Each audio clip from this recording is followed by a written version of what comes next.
afternoon. So what's the plan today, we say? Well, here it is. We're going to talk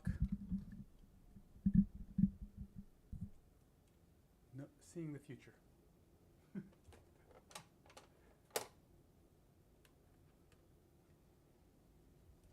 One of my many oddball discussions. Alexa, turn on dynamic duo.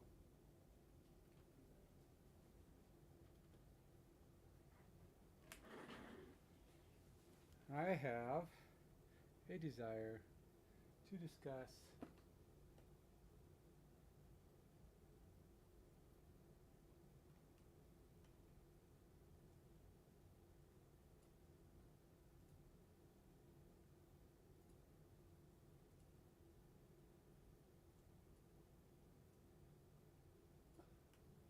I have a desire today to discuss my ability, or our ability, not my ability, I didn't know, the ability, the conceptual ability to see the future. Um, some might say it's impossible, right?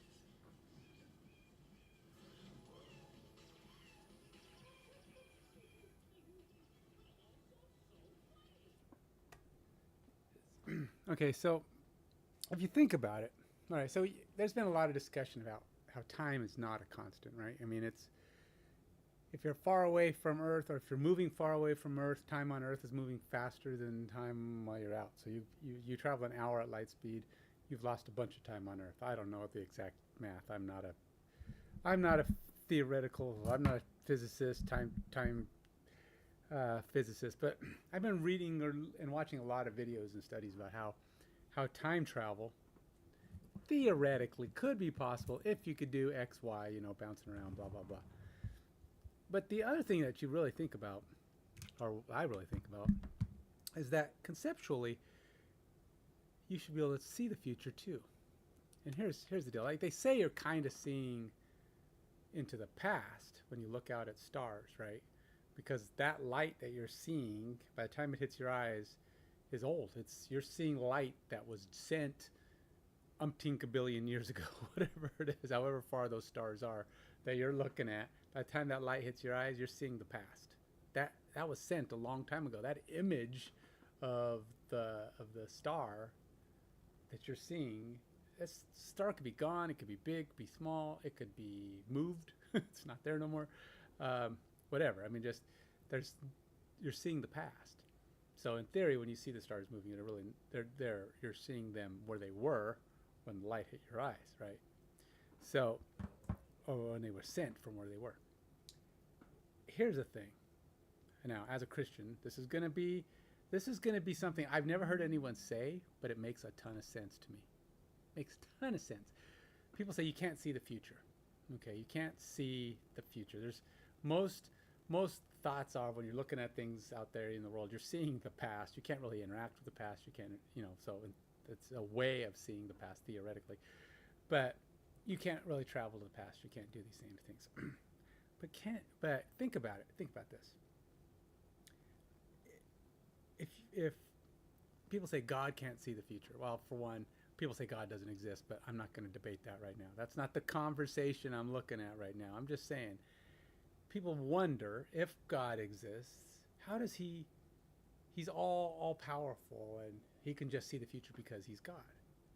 But really, it might be simpler than that. God is omnipresent, right? I mean, he's everywhere. He's big. He can be massive, he can be small, he can be where he needs to be. So right? So he think of him as, have you ever seen the Marvel universe idea of these cosmic gods where they're bigger than the universe and there's multiples of them and they're everywhere? Think of God as kind of like one of those. And it's not just looking at him, he's being that big, right? I mean, he's like a consciousness and a being at the same time, so he can be where he needs to be. So here's the idea.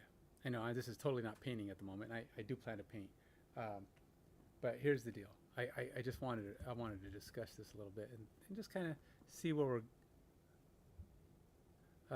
see where we're at with this thought. And feel free to comment. Again, I don't want to get into a debate on the existence of God right now. That's not this conversation. Okay? This is the conversation of how would he see my brain always tries to find logic in God, in everything actually, you know. I can't help it. I'm not like a scientist, but I like to be able to visually prove things. This is why I conceptually do not agree and cannot agree, and in no way find that the idea of man evolving from um, a lesser beings from an ooze that just happened to sprout all these different directions and eventually became us. The amount of years involved there would be so. It's nope, not going there. I've already had that discussion. I'll probably do it again at some time in the future, but that's not here. What I'm saying is future vision. Okay, you're big enough. You conceive the world. Let's just say you're God and you're looking at this. You conceive the world. You create these beings and you can basically zoom in and zoom out. Kind of like, look at it this way. If you stand far enough back and you've got 50 things in front of you, that's if you're God and you're looking at it and you're looking at those items and you can see them all at once. You don't see them in any great detail other than the fact that you can see all of them because you can see everything at once. So if you think about the way time travels, say all those things you're seeing out in front of you are planets. Okay? Universes. We'll start off not even as universes. We'll just say stars, or let's do even a little bit bigger, galaxies. So you got to. I'm seeing all these different galaxies. Now we already know that like the Hubble telescope can look out and see a bunch of galaxies, right? You know, they see all the little bits and pieces. Hubble and other telescopes. There's some that are probably better than Hubble by now. But here's the thing: you look at those many galaxies. Now the difference is, Hubble just sees the light that's coming from them, and that's kind of the same as if you're God and you're seeing this. But the difference is, unlike Hubble telescope, God is big. Okay, he's looking at him with his eyes, and he sees them right up ahead. Okay, so Hubble's like Hubble sees it, and it's a million miles away, and it's this tiny little dot seeing a million little dots, and there is no contact. There's no interaction. The gap is millions and billions of years in thoughts of travel. But what if you look at it as something as a human would look at, say, sands on the beach or pebbles on the beach? You can see millions of them. And even just in the range of your hands, think of every grain of sand being a planet. You know, so when you reach out with your hand and you cover the millennia that travels from your hand into all those those sand pebbles, those planets, you can touch them all at the same time. So you say you reach out and you touch 5 galaxies at the same time. You are touching the future and the past, right? And that goes with everything. I mean, they have said there's proof that at the microcosmic level, the gap between here and here, there's a loss in time. You travel from here to here. By the time you hear, more time is traveled on the pinky than it has on the thumb. by the time you come here, it's a crazy concept, but it's true. But it's so small, so micro. There's no functional variation in it. It's too tiny, too infinitesimal to really measure it. But that's just the way time works. It's just the further you go, the faster you go, the more time you travel, the faster you travel, the more that gap gets. But what if you could touch Earth and Alpha Centauri at the same time? What if your fingers came out and they touched them both? One finger's in the future, one finger's in the past. Now the thought is, which one is which? If you're on both at the same time, they're running at the same time, right? So how does that work? Well, the gap, the travel between, so you're seeing the future and the past, but the thing is, how does that work? How does you be in those two places at once? Just like, how can you actually be on two points if the time space between each is different? The travel between each is different. Well, you got there at the same time. So the time it takes for one to travel to the other, instantaneous. So in God's mind and in God's perception, everything is like that. It's not a travel. It's not a travel discussion. It's just like that. So when God is somewhere, He's everywhere. He can be on Alpha Centauri and on Earth at the same time. It's not a measurable time variation. It's not, to Him, it's negligible the amount of time between here and here, because it's instantaneous. There's no travel. There's no speed of light involved. He's just there.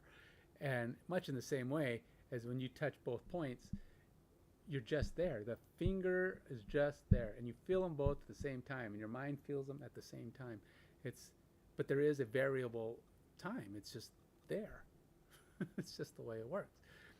So, in that premise, He's able to be and see both the future and the past, because He's bigger than everything. So when He sees one happening here, He knows one of those is the future and one of them is the past.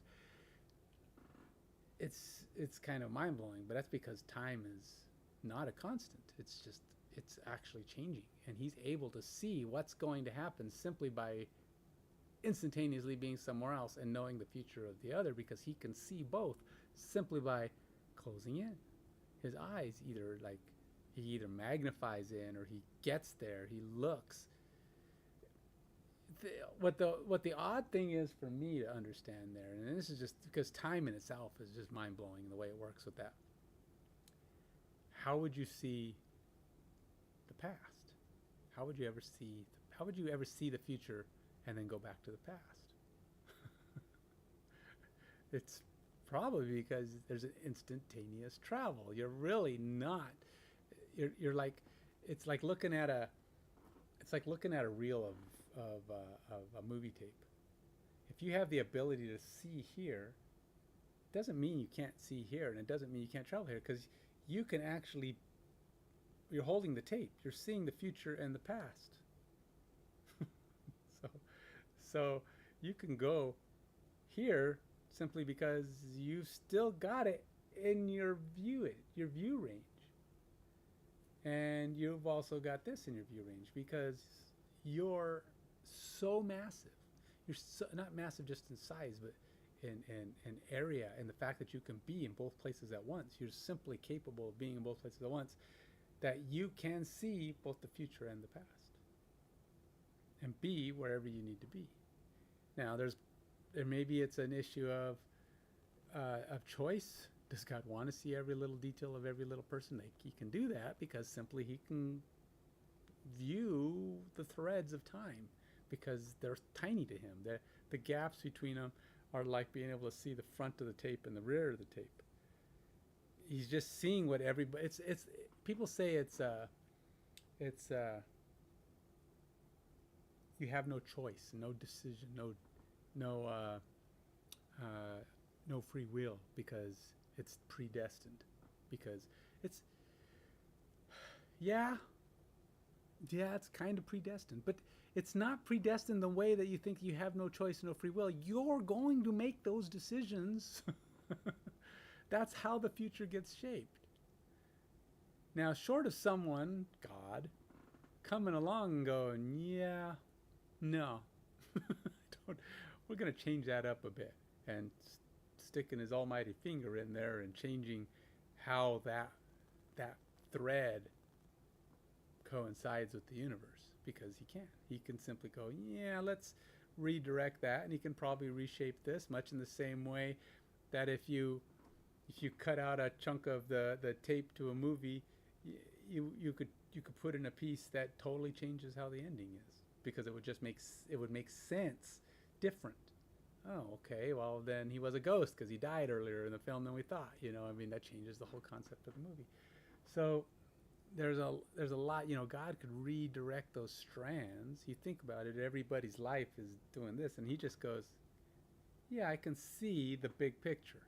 In the end, this is going to happen because I'm watching it happen. I'm going to make sure that this goes in this way because I can see it. But it's not just like a fixed tape where it just says, it's like a movie film. It's more like all these little strands shooting out to one point, and he can see where they're hitting, and he can tweak them, push them, and push one strand, and the other strands move out of the way. Different things happen, and it's on a much more complex state. But so yeah, it's predestined, saying nothing comes in and interferes, nothing changes it. But like in people, well, a comet could come in and change everybody's future. Well, not necessarily, because if there isn't a divine intervention, somebody coming in and knowingly know what they're changing, then everything still goes where it goes, because there's nothing to know. So based on everything just being left alone, there's nobody with any kind of inclination of what the future is. Everybody's going to go to one destination. They're going to go to their destination, whatever it is. They're going to make their decisions. They're going to interact with each other. They're going to do what they do. It's free will you're choosing, but you just don't know where it's headed. And God, or only a divine being that can see at such a massive scale, that can see both the past and the future at the same time, because he's so big, time is all at once to him. He can look and see how that changes things. And I think this is this is just my crazy concept. Okay, I'm just why I believe a lot of older people win lottos. Have you noticed that? A lot of older people, 50s, 60s, 70s, 80s, win the lotto, win large sums of money. And you always wonder, why is that? Now, it's not always the case. Don't get me wrong. To me, conceptually, it's happened a higher percentage with people that are older. Maybe they play a lot more. I don't necessarily believe that. But I think it's because it has the least amount of effect on the future. If you think about it, somebody comes into money all of a sudden, they change the way they live. They do things different. They maybe get more generous and suddenly start helping out a lot of people, or maybe they get more nasty and greedy and do things that they shouldn't do with the money. But either way, their effect is much smaller because they only have X amount of years left in their life. So they're going to have their thread is coming to an end, right? So if you got this, and then they're only going to affect this, and it's already only this in the overall scheme of the mass, it's going to have very little effect on the overall threads.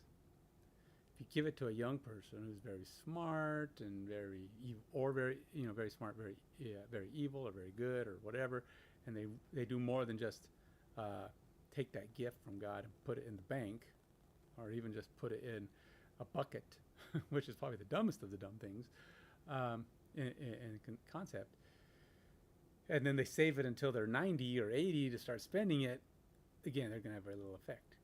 Now, the only reason God would let younger people win it, or maybe even not just let them, but help them, is that he believes that what they're going to do with it is either going to favorably help the overall threads that go along the way, or it isn't going to hurt them. It's not going to break anything up, or maybe in some cases he doesn't do anything at all. Again, it was just part of the threads. He sees somebody around the way that wins the lotto.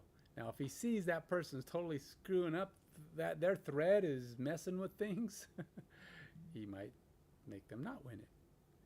But I think in all, God's watching it all unfold. He sees where it can go, and he's seeing what major events can happen.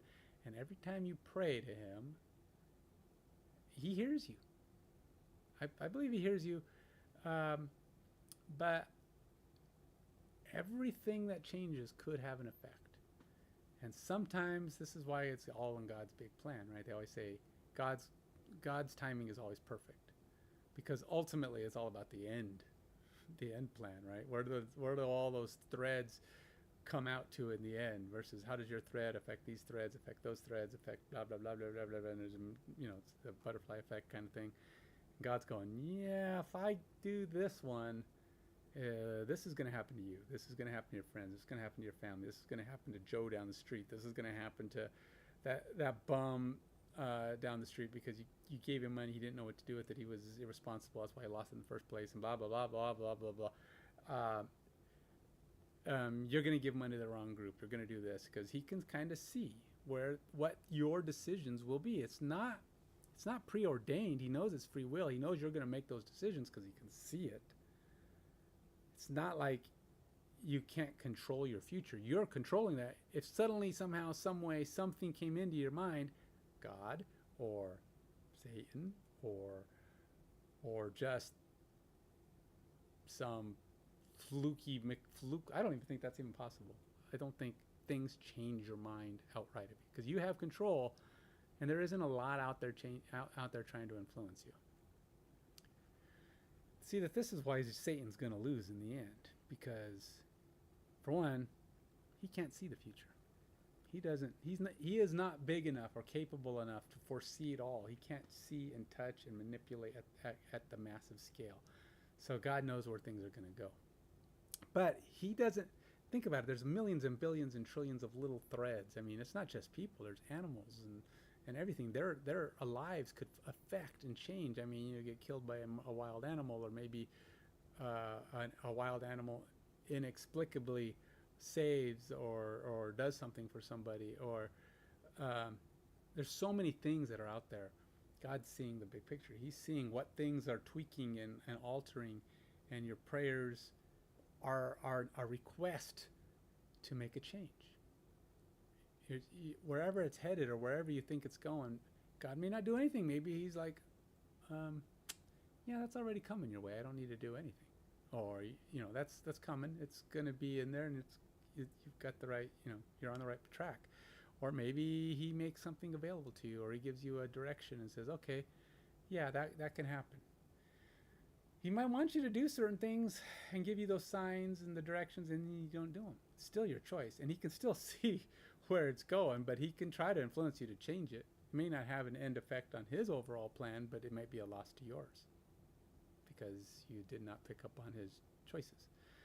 So, yeah, I think it's very logical. I think practically to believe that somebody with the ability to see and be in all places, such as a massive being who's able to have his consciousness basically be in multiple locations at once, simply because he's so large that he is everywhere at once. It's kind of like your brain is functioning, right? And you're so big, and your brain is this massive universe, maybe the left and the right universe. And you're big enough to have your body interact across all those places at one time. You've got I move both hands. I'm telling both this universe and that universe to react at the same time. And there is a gap in time between this one and this one, but it's so micro to me. It's nothing. It's instantaneous. There's no measure, and to whoever's making those moves. But in your brain, you're seeing instantaneous movements between everything. It's all just straight across from place to place. That's my thoughts. Again, not a scientist, but I'm telling you, the logic of time tells me that God can see all the way across.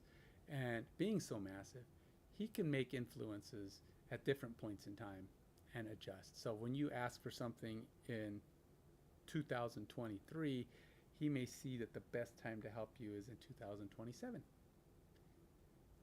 It's just that tiny little tweak to give you what you need without breaking the future or without harming it, without breaking it, or maybe in some favorable way assisting it. And there's plenty of bad things that happen on earth, but God's seeing where those are all playing out. And sometimes he knows that a lot of this, he knows that sin and everything of that nature that's on earth, that's totally screwing with everything, and everybody in there, they're making up this, that, and the other thing, and they're trying to change everybody's mind about how to perceive this and what's okay and what's not okay. He sees all that happening, and trust me, he's not. I can guarantee you, not thrilled. I mean, I gave us what the rules are, and we're like trying to rewrite the rules, but hey, free will. He's letting you do it. He sees where it's going. He knows it's not good, and he knows that something's gonna blow up at some point in the future. It could blow up it's going to blow up in our face. It's going to happen. And maybe that's at some point where God says, yeah, it's time to put an end to this. And bam, so, but he knows it's coming. So, we think 1,000 years in the future, 1,000,000 years in the future, this is when everything's going to come to an end, depending because of this, that, or the other thing. It could be 10 years in the future, 50 years, 20 years. You don't know. he can see it all coming, and he knows all of the conditions, and things are going all wonky, and he's making that decision. Scary. It's scary. But it's not because you don't have free will or everything's predestined or whatever, blah, blah, blah. It's everything's known. Does not make it predestined. And it can be changed. I think of it as there's only so many ways to change your future.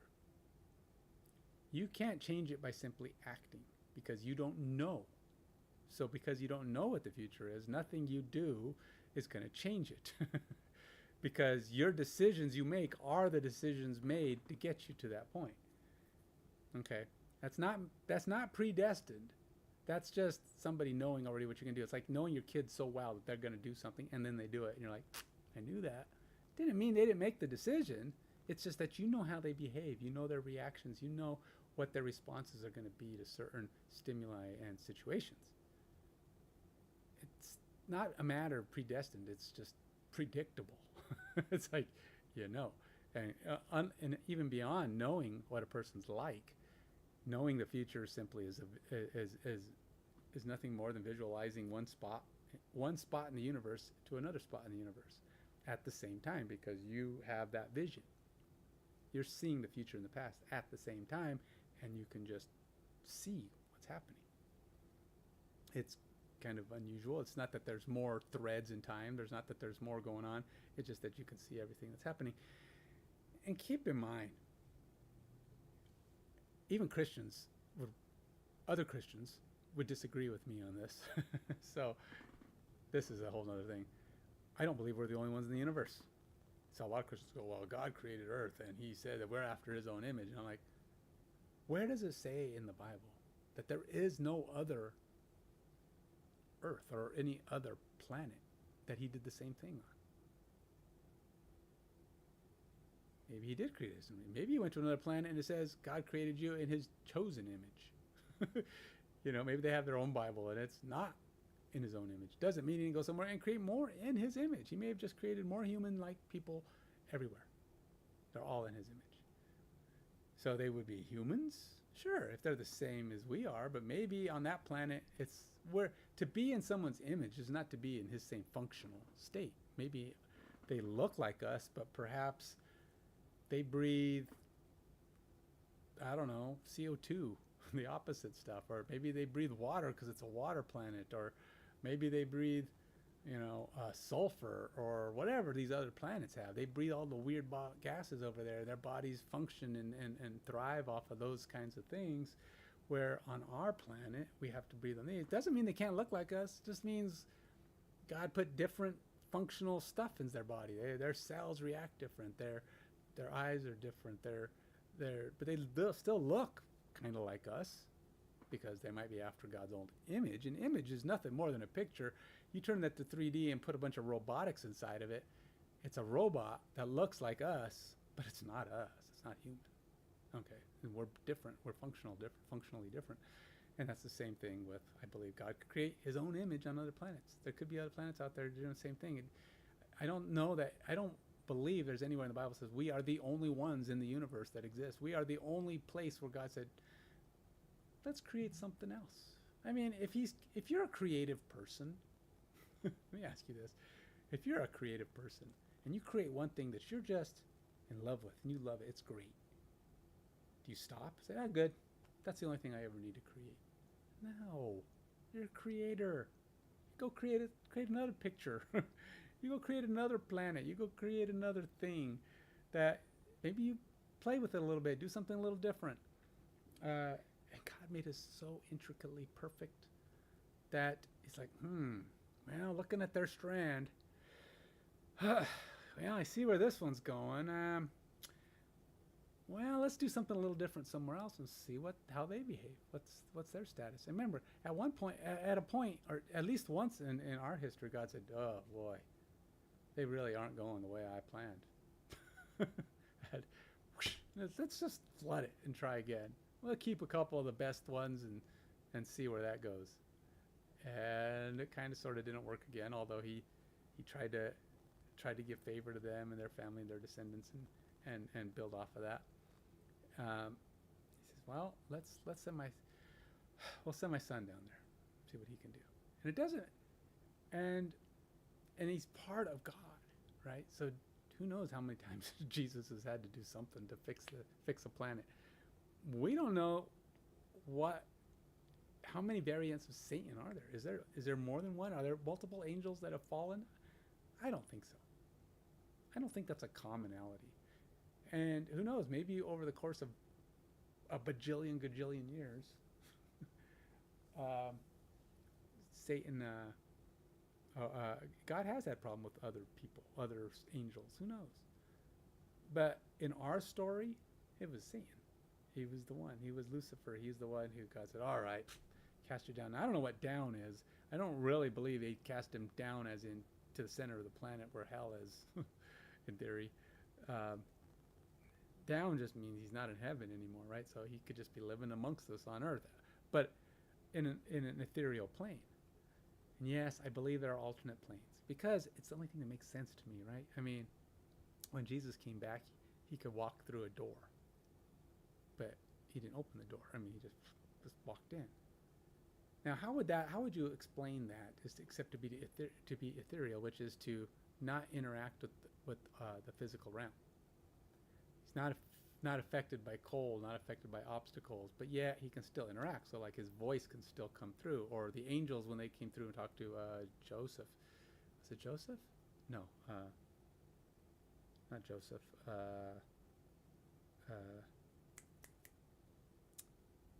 Dang it.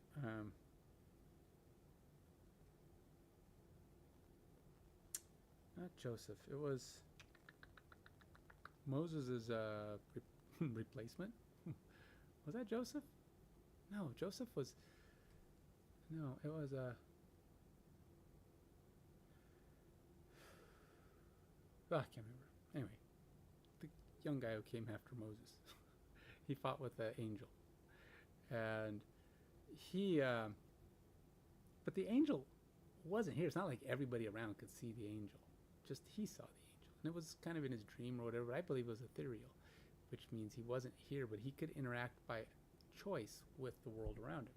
So he was able to fight and interact with this person, and ultimately it was an ethereal person. And I believe that they can travel at the speed of thought. Or it's like, it's not just, it's not like a fast travel. It's like being where you choose to be. The difference between me walking up the stairs and me being up the stairs simply by choosing. Is teleport? Sure. Maybe. But I think it's different from that. And I think that's how heavenly travel is going to be, but we'll get into that another time. Anyway, that's my whole discussion for now. Let's go ahead and do some painting. Let's see here.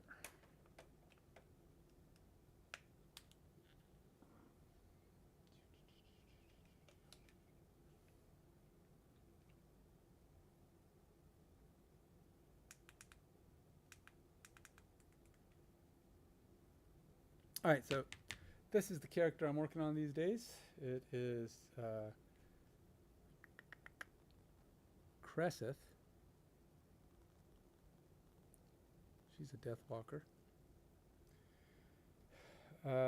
I have started her off with some, I believe it's Andreas Blue. No, it was Sky Blue. So let's go ahead and put that in my palettes. I didn't start her off. Granted, she's much further on than this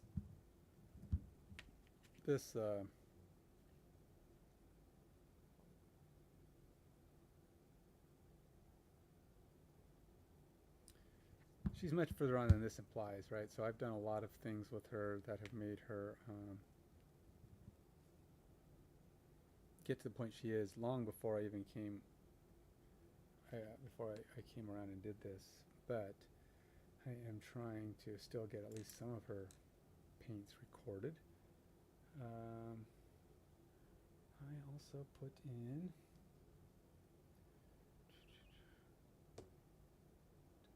put away her brown. Oh, dark wood, here it is. Now, like I said, I don't remember all the colors. I don't remember all the colors I put down on her. So there's a number of them that are going to be kind of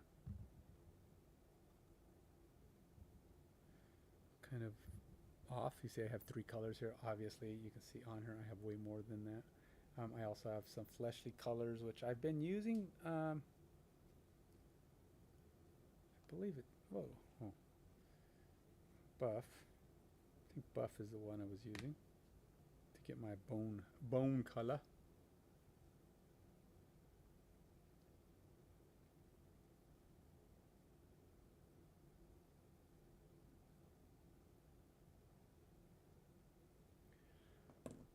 All right. So we will continue onward, and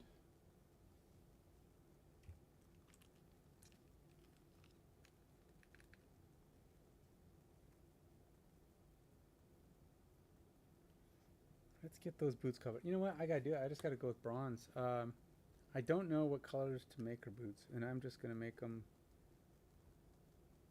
kind of bronze like her armor. Seems like a weird thing because she doesn't seem like a heavily armed character. The only other option is to turn them into some kind of heavy leather, which I could do.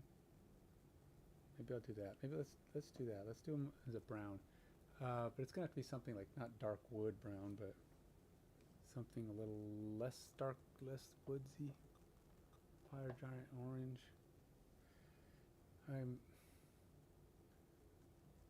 Because she's a DeathWalker, I feel like she needs to have dark colors. That's just her thing, right? I mean, it's a DeathWalker. So, here, I have a color. This is called leather brown, but this is an airbrush, which means it's not going to be a contrast paint, which means it might not have the effect I'm looking for. There's desolate brown. What is desolate brown? That looks like a weird olive. Desolate brown is olive. So the new Vallejo Express colors, and probably more of these if I had them. I don't have that many of the shades right now, or the contrast paints in brown, I guess. The Vallejo's got a number of browns, which I think I would love to get the new Express paints. But I don't really have that many contrast paints that are brown. I've got dark brown, and I got desolate brown. So, dark wood, which is a deep brown, and desolate brown, which is olive. Olive is not just a brown, right? I mean, if you look at that, there's green in that. It's green brown. So, yeah.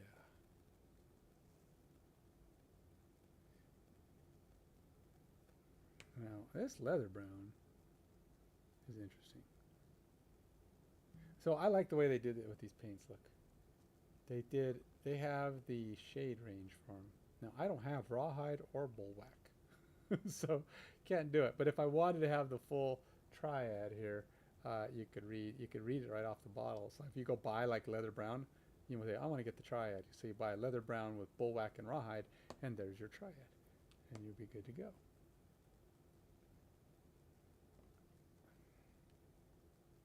That is a pretty decent, but if you look at it here, that's the color it is. It's not terribly, I mean, it's brown, but it's sitting on gold. I'm not sure how that's going to look.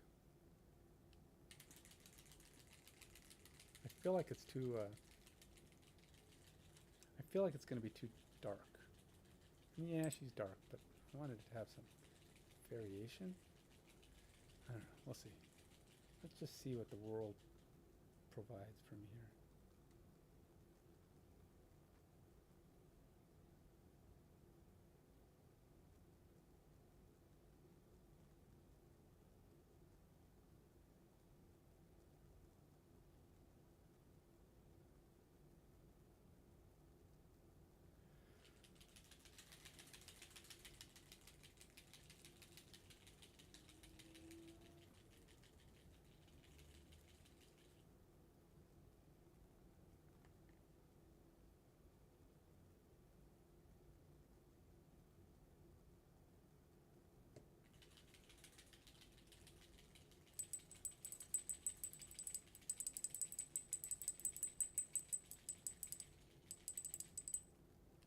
Yes, I use glass jars for my.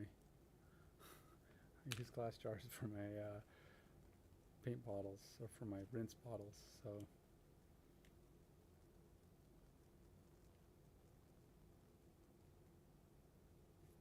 it's kind of interesting. I've seen people shaking or mixing their paints with their bottles. I don't want to do that with two colors, but I mean, like, I don't know if it breaks up the bubbles or whatever the reasoning is.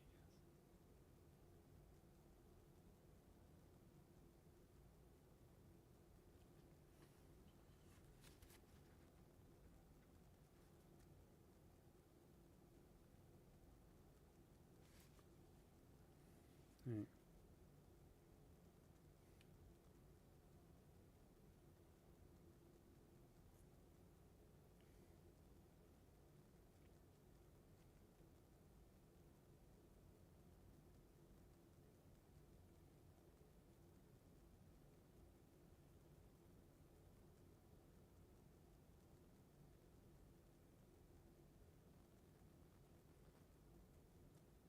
Now the problem is these boots have like a ring on them, right? I mean, what are those little rings? Are they supposed to be metal? Or are they supposed to be?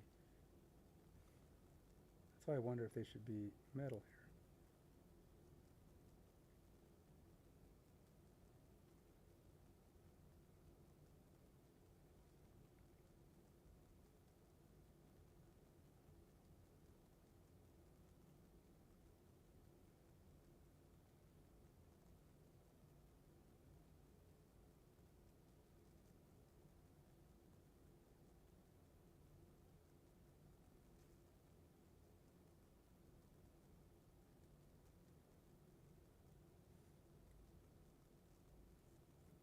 Alexa, turn off heater.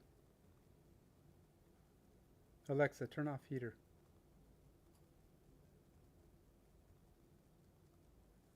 Yeah, sometimes she picks up 50-50. She'll listen to me. She's probably like, turn off your own heater. All right, fine, I'll turn it off, but not next time. Okay, I'll turn it off. Don't make me go get Google. Don't make me change my household controller. I will go out and do. I will stop this house from being Amazon, and I will go straight to Google.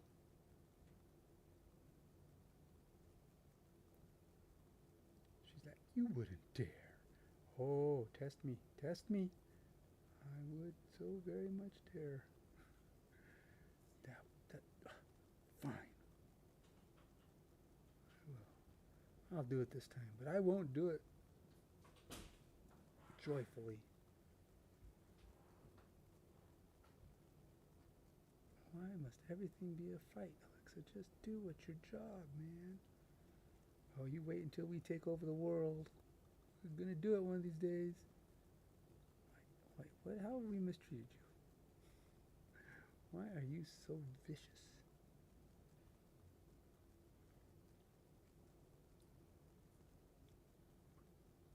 See, I'm not sure. Those metal rings imply to me that it should be metal. It should be some kind of gold or whatever. But then I don't feel like the boots should be that. So maybe they're just armor on the legs, right down to the legs, and then the boots are the bottom. I think maybe that's what I'll do. Let's try that. Because we'll call them like shin guards. Gauntlets for the, or bracers for the shins. Shin bracers.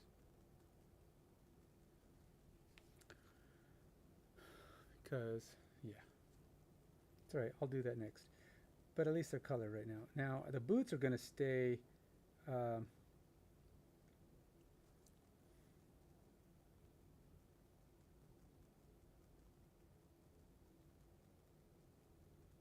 boots are going to go ahead and stay...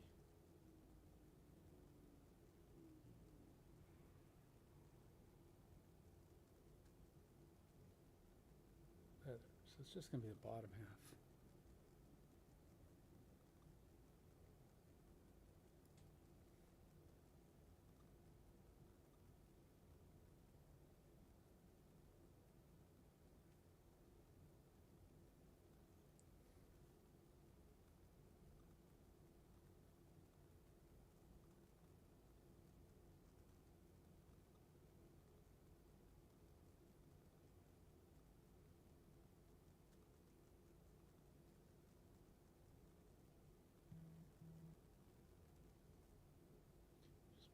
paint up, so a minute here.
They dry pretty fast, that stuff.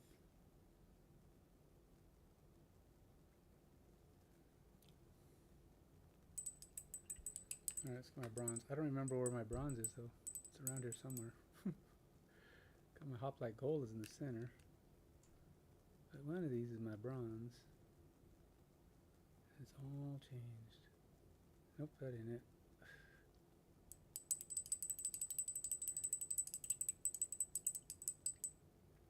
Yep, I have no idea where it went. None of this looks like bronze to me. Is this one? No, that ain't it. Yep, I don't know. gonna have to go with yeah, we're gonna have to go with something else. I'm gonna paint this lid quick though. Just because it needs to be painted.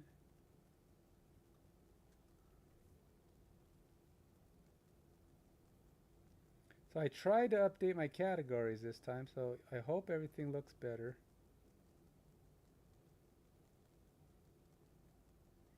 You'll have to let me know if it's still a mess.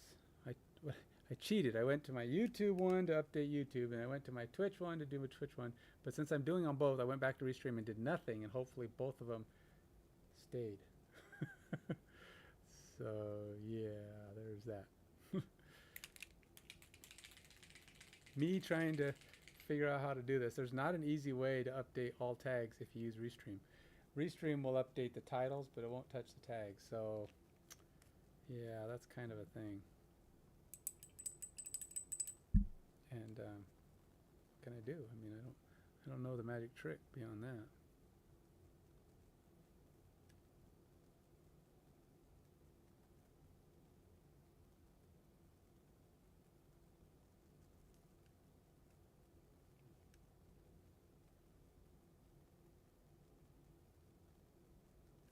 That's going to be a really hard one to see because it's on a gold lid. Alright, where's my bronze? I know I have it here somewhere. There it is. Oh, no, just chestnut brown and bronze. Did I put bronze away?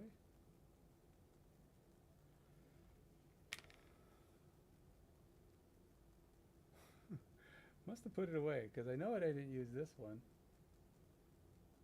Oh, here it is. Tinny tin. Tinny tin rin. Rinny tin tin.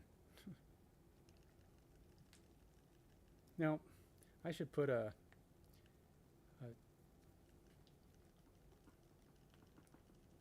yeah, that's not got one in it.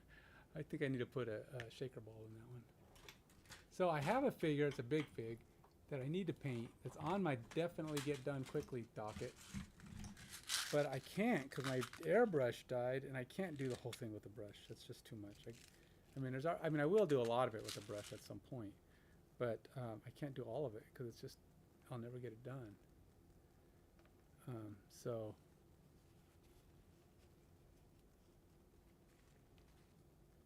I need to. Actually, this thing needs water in it too because it's pretty. Actually, you know what I'm going to do? I'm going to put some medium in there. See if that thins it up a little bit. We can do it without knocking it over.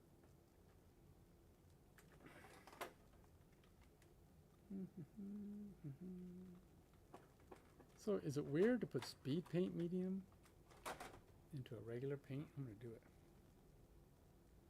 Dude, that's got two metal balls in there.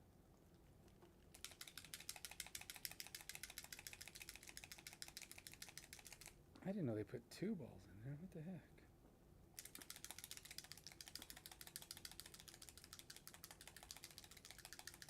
Because you can see through this. And you see, oh, there's two balls. Look at that, 2 metal balls. You can barely see them. I can't show them to the camera because this camera's facing the wrong way.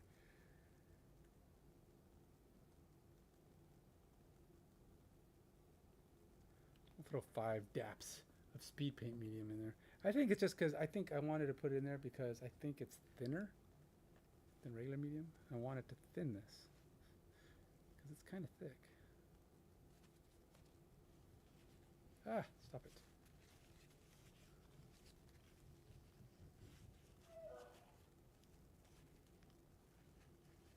It's not, for whatever reason, this is not going on. I don't know, that's weird. All right, there we go.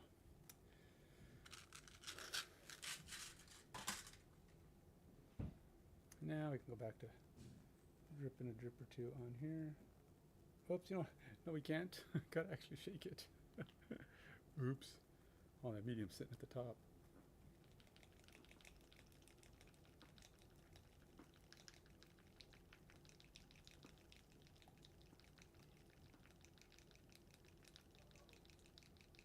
There we go. Yeah, I'll do that. It's better. Because it's really thick. It was coming out really, really thick before, so I wanted to get that resolved a tad.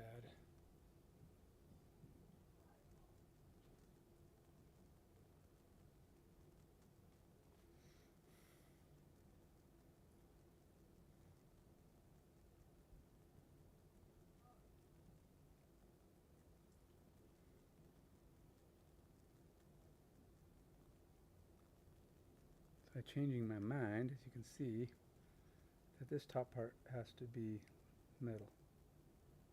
So says me.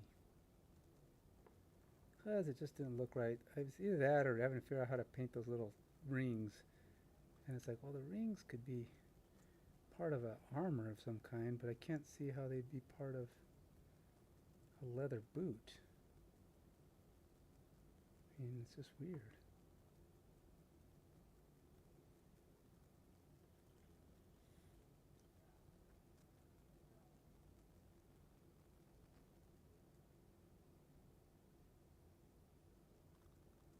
So I decided that they need to be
funny because she's got a decent amount of armor on her, but she's really kind of weak. Both of this girl and Tenya have like 6 hit points. Maybe that's why they have so much armor on them. It's like, yeah, I need to minimize the damage done, seeing as I and more time reading my magic books than I do making myself tough.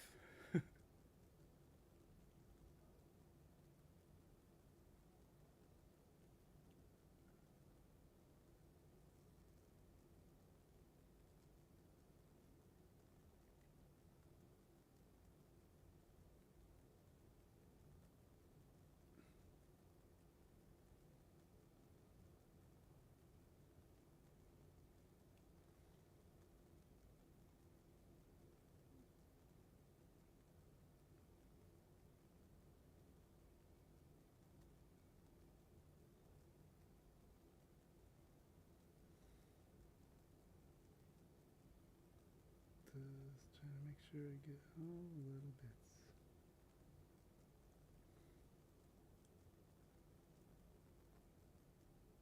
Alright.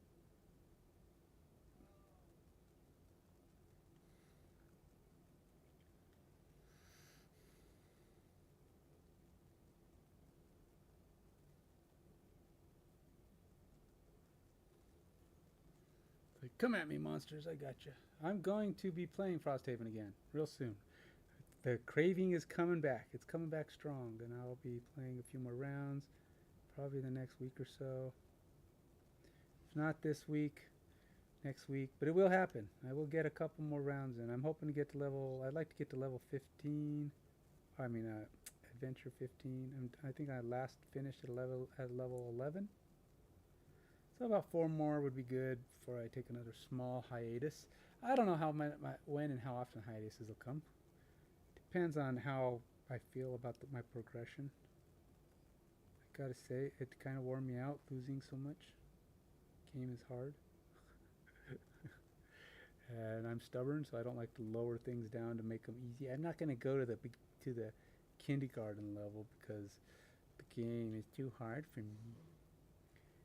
I have dropped it before. I just have a hard time doing that as the first thing, so I gotta try each one at least once. Then sometimes I'll try it once and then I try it with a different combination of characters. And then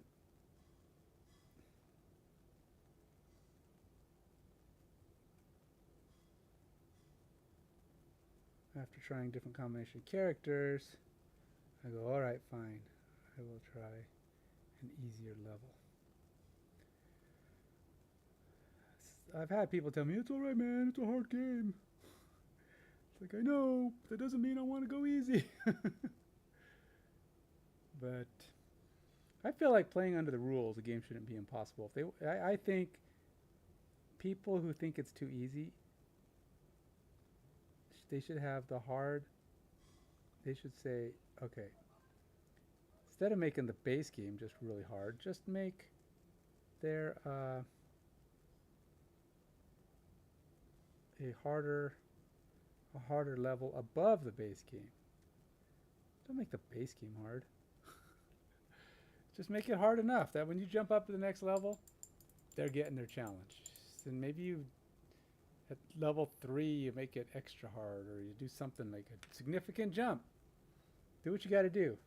But the base level should never be stupid hard. So says me. So says me. I'm a game designer. I've designed a number of games. Trust me, I know. I know what it takes to not make everybody unhappy with you. But you know what it is people won't admit that a game's too hard for them. One of two things will happen. If you make a game too hard, they won't say, this game's too hard. They'll say, I don't want to play it anymore. And then your game dies. They won't tell people. They'll tell people, their friends. They'll say, hey, friend, this game's too hard, man. It's stupid. And then they'll go, some of their friends will go, ooh, cool, I want to try hard. Say, fine, who are you going to try it with? I'm not playing it with you because it's too hard.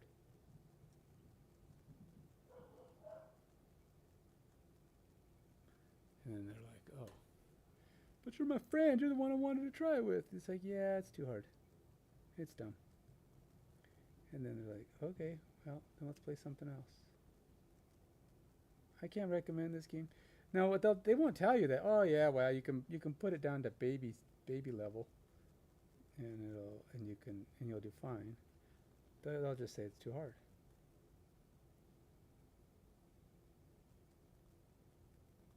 People want to feel like, yeah, there could be an easier level, but it should be one of those things that you only go down to because you have kids and you want your kids to be able to play it, and it's too hard for them at the normal level because it's just they don't conceive of the complexities of the game. Um, so you'd only lower it for them. That's what the lower difficulty should be. They should be for like kids, and the normal should be adequate. It should be a good challenge, not stupid, not so much that you just can't win, that you have some close calls, maybe lose every once in a while, but you can usually get it right the second time. That that is the proper amount of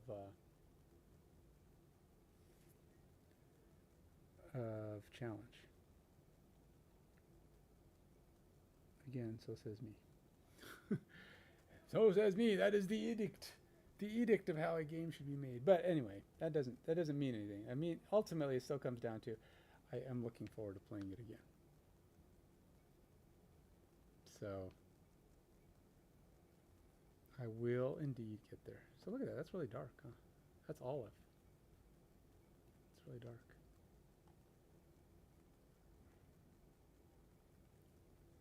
Oh, this is leather brown, which I already put some down here. So let's go ahead and use that. I want to paint this little thing on her back.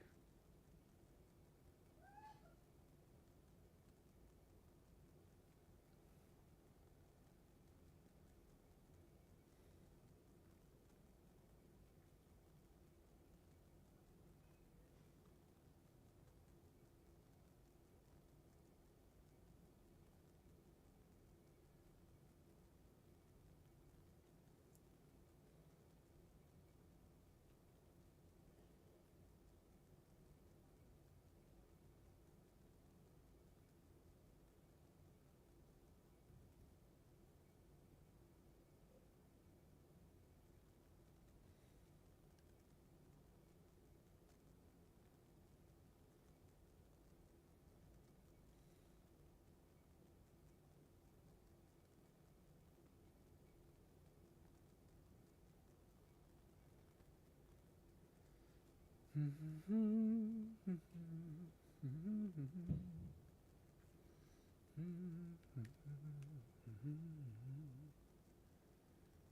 you remember where I put the color that was my weird brown that I put on the boots? I think it might be that one, maybe, kind of.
Okay, I've definitely got a couple pieces that I just missed. Just outright missed, man.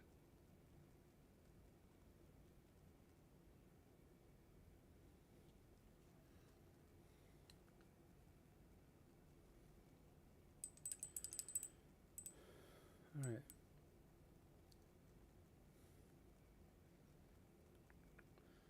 I need, perhaps I need this one.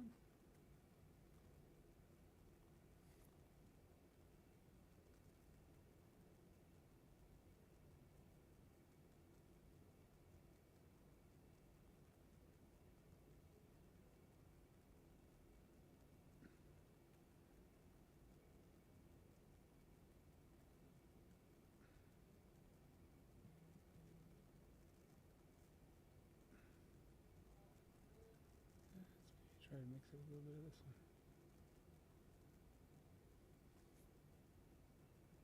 Something a little bit more pigment, maybe.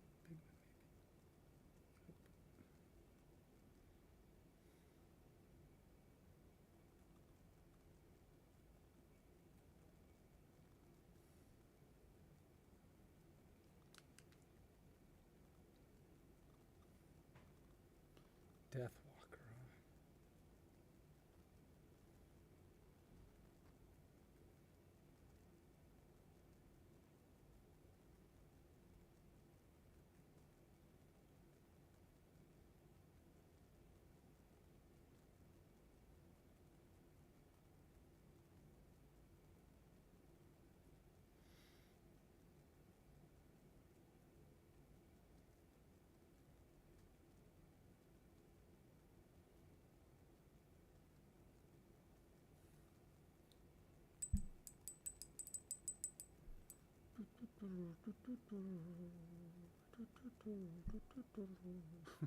That's what I'm hearing.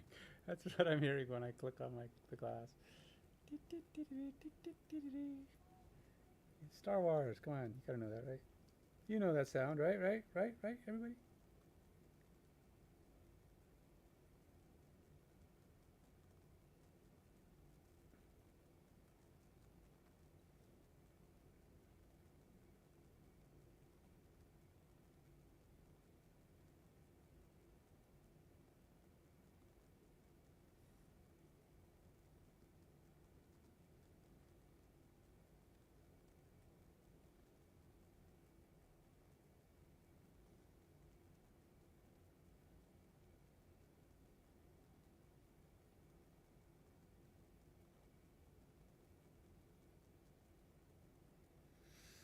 I think she's actually almost has all of her color on it, on her.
uh, the Broncos. Yes, the Broncos. What about those Broncos, huh?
See me typing, complaining about the Broncos.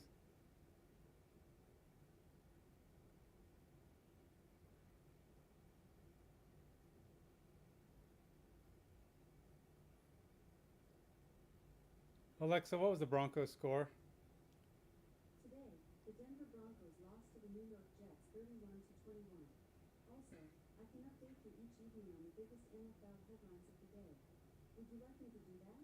No, thanks. No problem. Yeah, so they're just they're just that bad. It's so frustrating, you know. Years in, years out, always so good, and now these last 7, 8, 9 years, whatever it's been since they won the Super Bowl, they have just been so bad, and it's so frustrating. I just don't even know what to do. What is a poor little fan like me supposed to do, huh? What is the correct way to respond when your team sucks, huh? Huh? how how are we supposed to deal with the nonsense when your team just can't find a clue?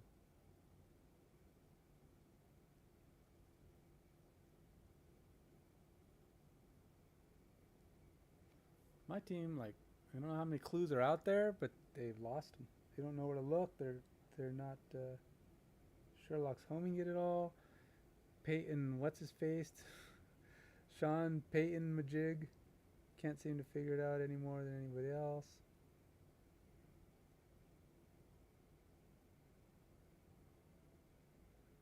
And yeah, I'm not impressed. To be honest, look, Sean Payton was a good coach. One of the things somebody mentioned that I thought kind of rang familiar to me. He did great with the offense. The offense for the New Orleans Saints was awesome. Their defense sucked. It sucked for years and years and years. Then they got a couple of years where they were really good on defense, and they won the Super Bowl. And they were competitive. And then lately they've been decent on defense still, but they can't seem to find the magic anymore to winning it all again, right? So they are, they struggle. Of course, Sean Payton left, so you can blame that if you want to.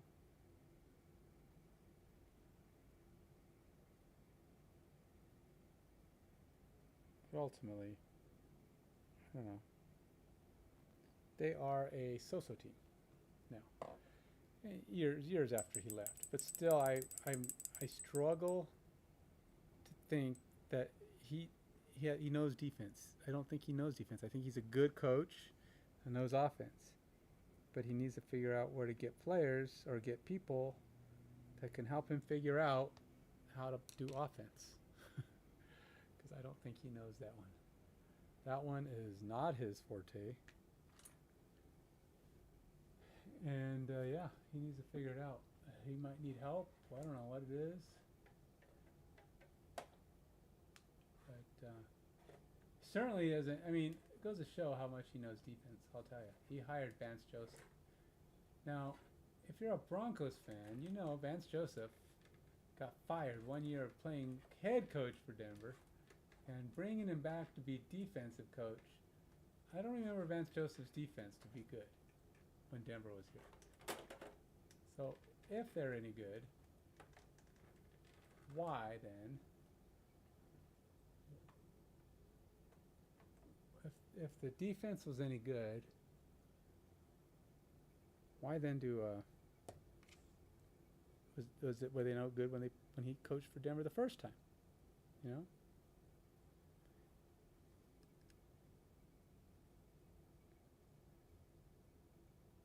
If he oh, this is purple, dang it. It's the wrong one. It's like, why bring in a guy who couldn't prove that he was good on defense when he was a head coach? He had almighty power when he was here. He could come in, and this is purple too, but I changed my mind. I'm gonna do purple. dark purple. I would think as a head coach, you should be able to make your defense great. At the very least, know how to get the people in there that can. And he's in there with nothing but to do but defense. Nothing but to do but defense. And they're worse than ever. This is like the worst they've ever been since they lost the Super Bowl 10 years ago.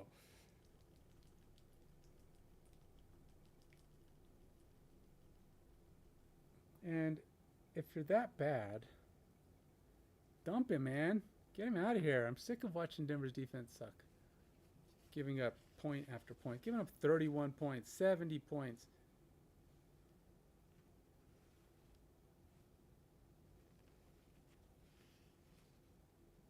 Dude, what happened to the tip of this bottle? It's cracked all the way down. That's weird.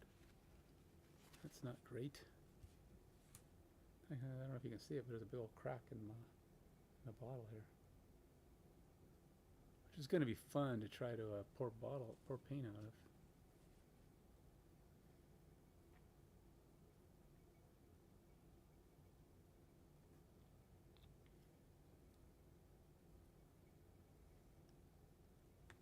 Alright, let's see what I can do with this.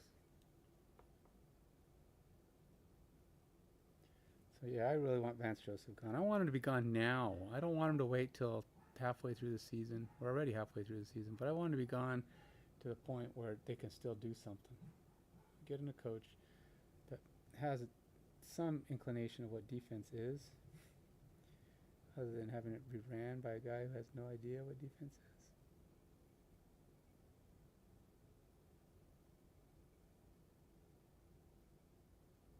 My feeling is he is not the coach, in the famous words of Obi-Wan Kenobi, this is not the coach you're looking for.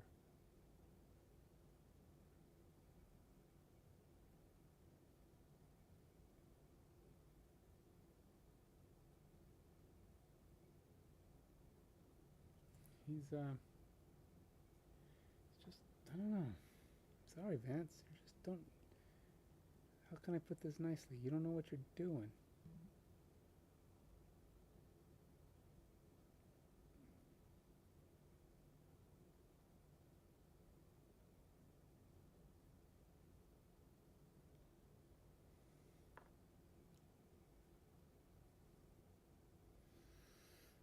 I don't know. I guess they had decent defense wherever he was before. I don't even remember.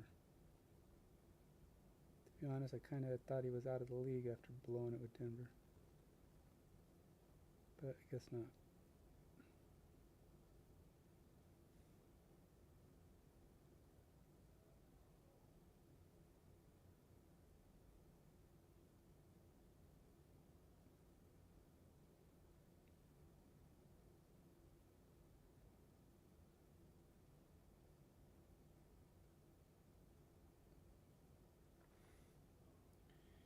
He's, I don't know. I can't even say much for him, to be honest. You know, I can't say he did anything good with Denver. All right, I will say this. Denver's defense, when he was with Denver, was probably still good. But I don't know if that was his fault. It took Denver a long time to totally screw up their vaunted greatest defense of all time. I mean, it takes a while to screw it up. Look at Seattle. Seattle's defense is pretty mediocre these days, but they were the greatest before. I mean, they had a great defense. I don't know if they were better than Denver's defense, but they were definitely really good. But yeah, they managed to screw that up too. You know, these teams, they say, "Oh, we're so good, we can get rid of this guy and that guy, and then this guy, and then that guy," and then before you know it, it's like, "Wait a minute, how come we're not good anymore? I knew we were good enough." It's like, yeah, but you got rid of all the players that made you good. What is with teams that do that? Every year they get rid of a guy that made them good, and then they start wondering why they're not good anymore. I don't wonder why they're not good anymore. I just wonder why they can't find somebody to make them good again. Somebody who knows what they're doing.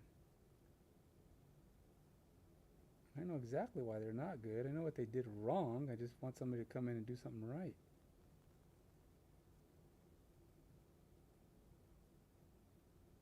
my thought that anybody can make a bad team, right? Making a bad team is easy. I could coach the Broncos into a bad team. Heck, I can't imagine me coaching them any worse than they are now. I mean, they are bad. On many levels, bad.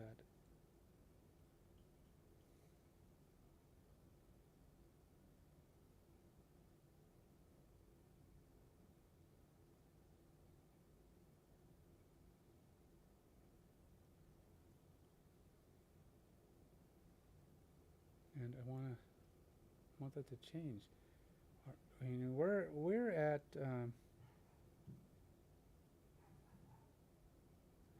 I mean, the Broncos have perennially had a Super Bowl contender in every decade. Every decade except the 60s, they've had a Super Bowl contender. Except the 60s. They've been in the Super Bowl every decade except the 2000s, and then they missed by one game. And now they're working on a new decade, and they are just not looking like they're going to turn this around. Every year, and in every decade during that time, 70s, 80s, 90s, 2000s, they were always a team that you could look at them and go, yep, they might just make it again. They were always in the discussion. Yeah, they had a couple of bad years, but it was like not without, maybe something. They could fix it. And then they often fixed it a little bit and made it good and competed. And sometimes they didn't quite make the Super Bowl again, but they got close, and they were always just a step or two away from being in the big game again. Making things interesting. Playoffs after playoffs after playoffs. And then Super Bowl 50. They won, and it has been all downhill since. Like their last big peak. Everybody blamed Elway. They gave him credit for all the greatness, and then they go, you know what? It's your fault now. We're going to get rid of you. It's like, wait a minute. It's like, I don't see you guys doing any better.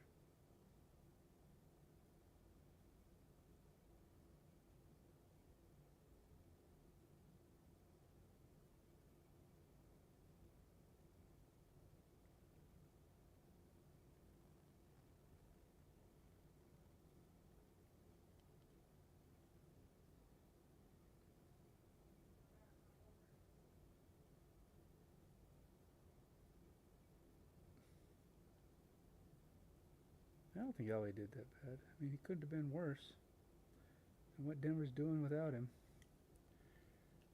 It's just one of those truths. I don't know. He might have left partly. Some think they pushed him out the door, but he could have just left because he was just like, you know what? Love me when we're winning, but hate me when I'm not, and then watch the team do without me.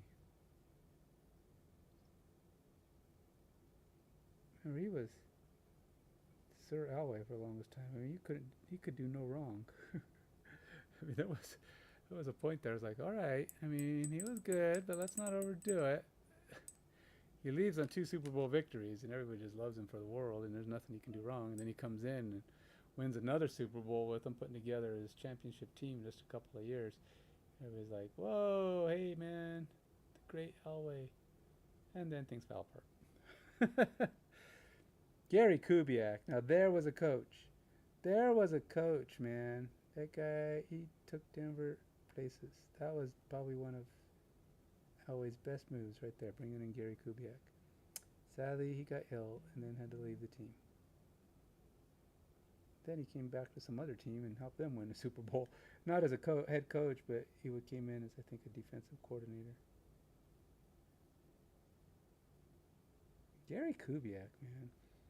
There was a guy who just, to me, was one of the greatest. I even hate referring to him as one of the greatest backup QBs of all time. Because, I mean, not that he wasn't. the guy was just, he'd come in for Denver as a backup. I mean, I tell you, if Alway had gone down for an extended period of time, Gary Kubiak could have come in and carried him just as far as Alway did. That's how good he was. That's how much faith I had in Kubiak. When he came in, I was like, we're fine. He came in, he played great. I think he had some great stats too. I think for a backup QB, I think he may have had some of the better backup QB stats of any quarterback ever. For a guy who was pretty much never a starter. In fact, for a long time, people thought he could have been a starter on just about any team he wanted if he would have just left Denver. I mean, any team, within reason. Of course, you know, there were good teams with great quarterbacks, and probably couldn't have been their starter because they already had a starter. But I'm just saying, any team that was in need of a quarterback, some even I think went after him. He just liked playing. He was comfortable being the backup for whatever reason. He just knew what he was doing. He learned the job, and ultimately was great at what he did, and he was happy with it for whatever reason. I don't know why he never wanted more.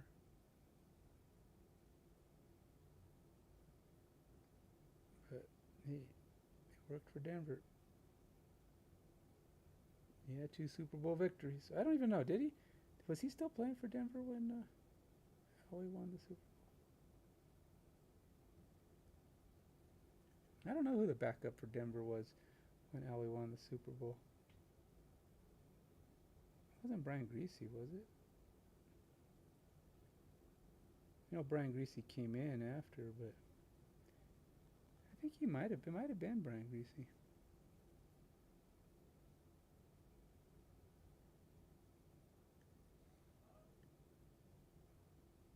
I don't know, maybe he secretly harbored a desire to dethrone Elway.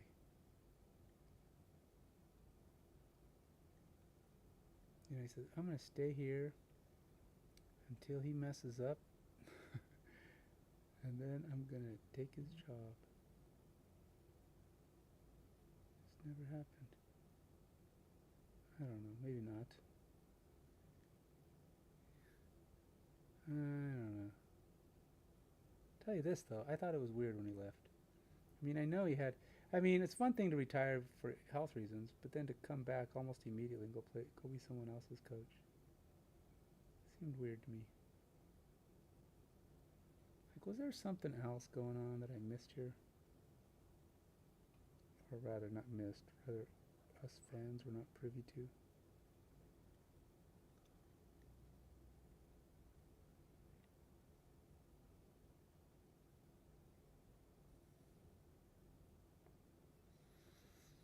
I don't know. I feel like there was something.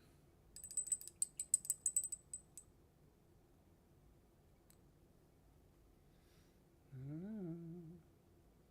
Secrets of the universe kind of thing,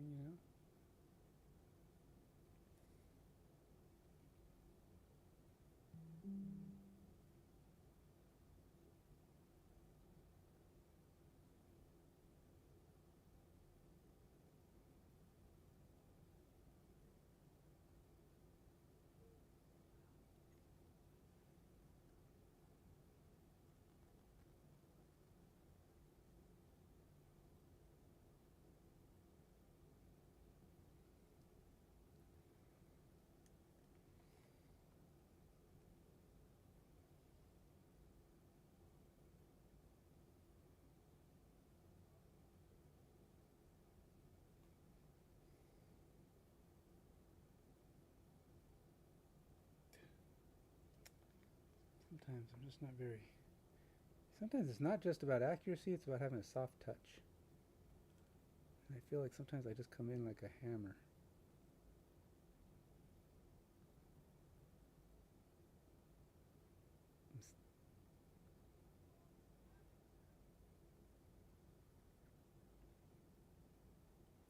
Instead of coming in with a feather, I come in with a hammer. It's like, dang it, no, stop it.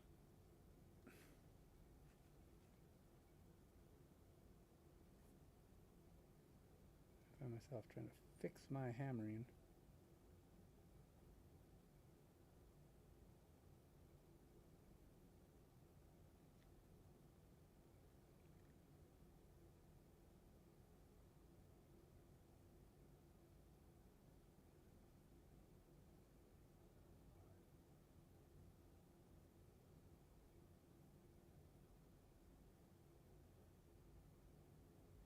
Alright.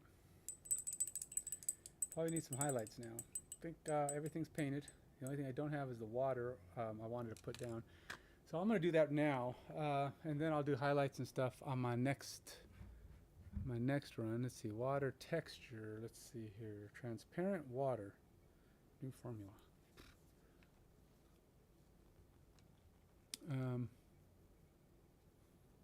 Is this the one?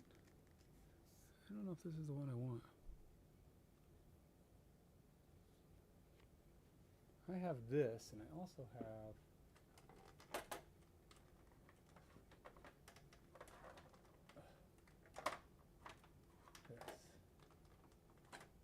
So what's the difference? Water texture. Is that the same thing? Still water. This is still water, and this is water texture. I'm gonna go with still water. I still don't know how to do. I haven't learned the ripples part. I do want to try to put a ripples around at least around one of her feet, or even around both of them. I don't know. Stuff's weird. Okay, how, you might ask? How I might ask myself? Am I gonna put this stuff on?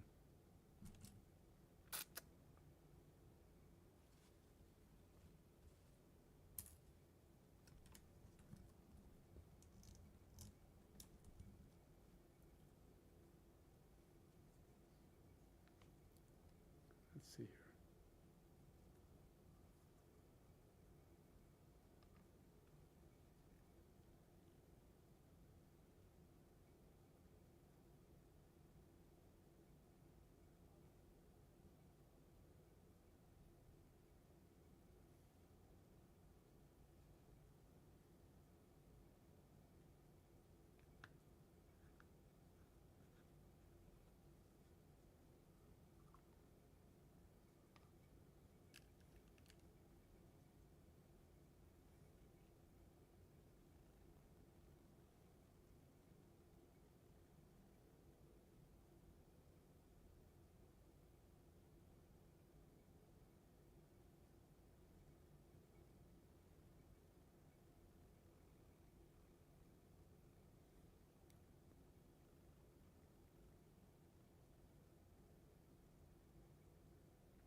This is like a super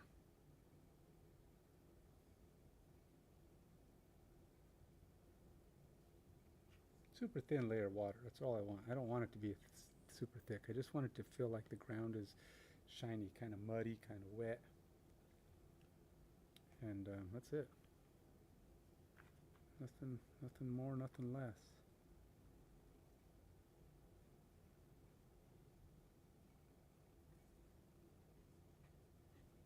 Enough that it wouldn't even necessarily drip off the edge of my figure. I don't know. For whatever reason, I have her standing in the water. That's the premise. For whatever reason, she's standing in the water, but she decided to go through the muddy path.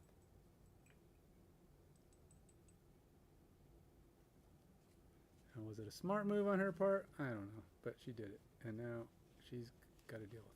Her boots are hopefully waterproof. She's got herself some good spray of the water tightness going on. But one thing I do want to do is one other little oddballity. While I have that wet, take some of these little patches of stuff.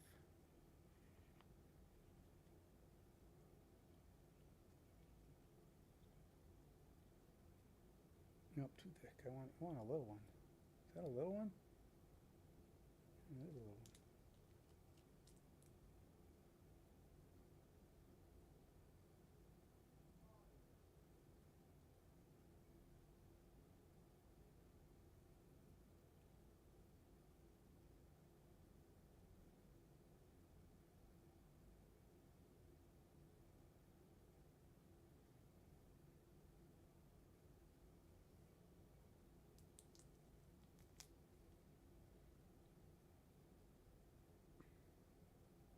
You know what? Let's I think I have some darker ones. I think I want darker. Like these guys.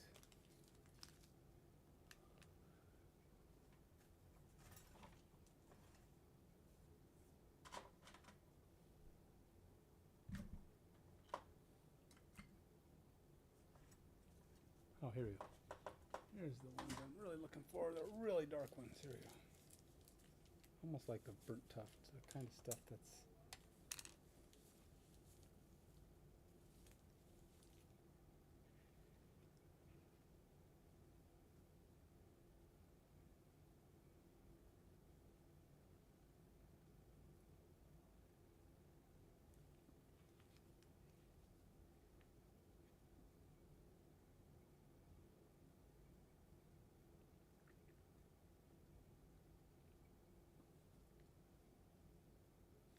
My thought is once this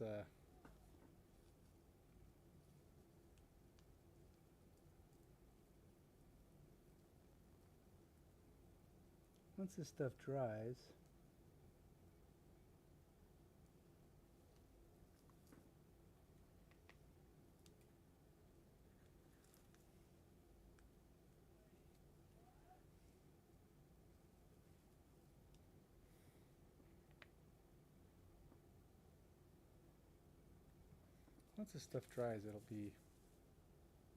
These are pretty big tufts, really, though. Just kind of walking through this swampy, muddy space. That's the idea. Okay, that's it. I don't think I want to put more. Thought about putting one. I want to put one in the front. I don't know.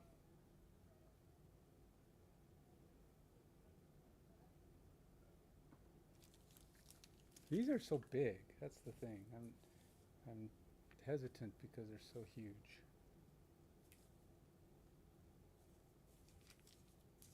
Here's some big tufts. Even though they have some mini tufts, they're not. They're.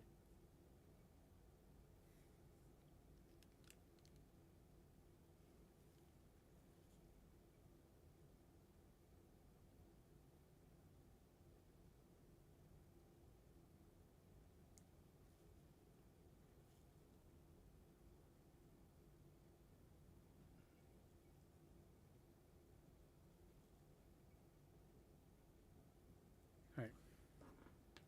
We'll call that good enough for now.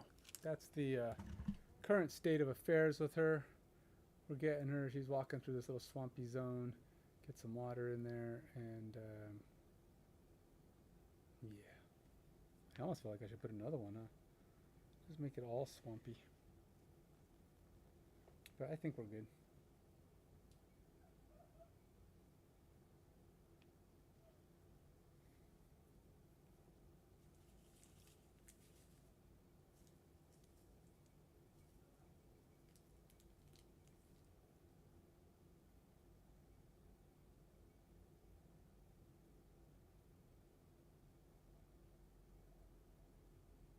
See what that does. All right.